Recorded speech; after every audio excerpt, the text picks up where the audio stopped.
There are reports that you're going to go start your own social media company. Is that how you plan to fight back against these tech oligarchs?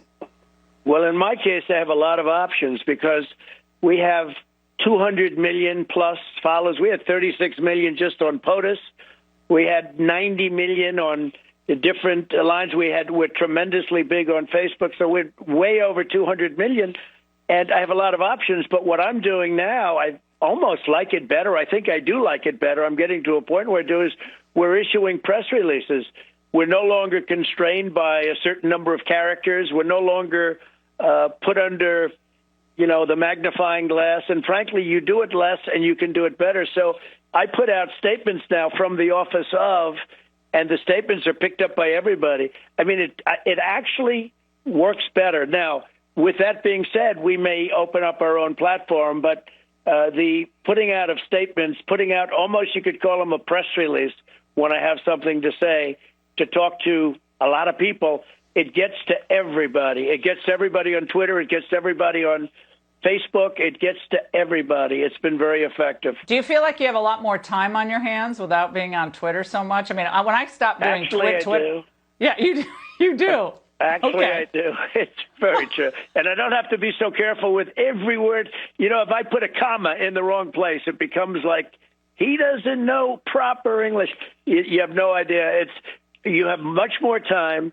And actually, you can really steer something and focus something on what's very important. It really is very good. And, Twitter has become very boring. I don't know if you know, a lot of people are leaving Twitter. It's become very, very boring.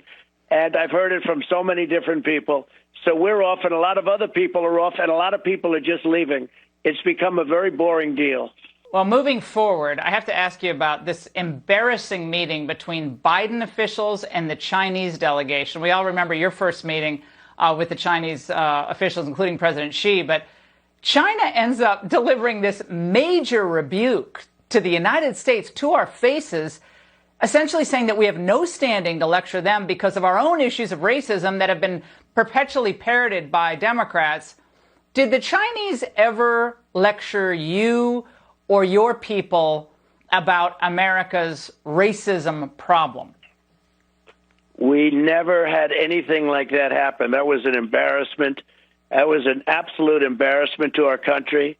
I could not believe it. I couldn't believe the meeting, even the location, so many different elements of what took place when they started, and they went on and on and on. They were supposed to have a very short period of time. They went on, and it was terrible. We should have walked out.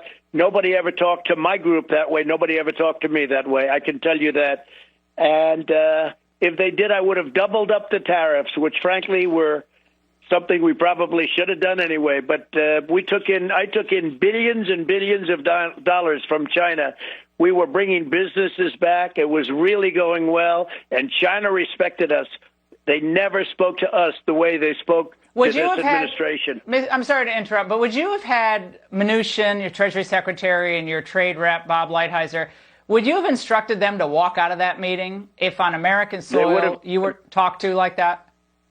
They wouldn't have even had to be instructed, but if they didn't walk out, they would have been so instructed. Absolutely. They would have left.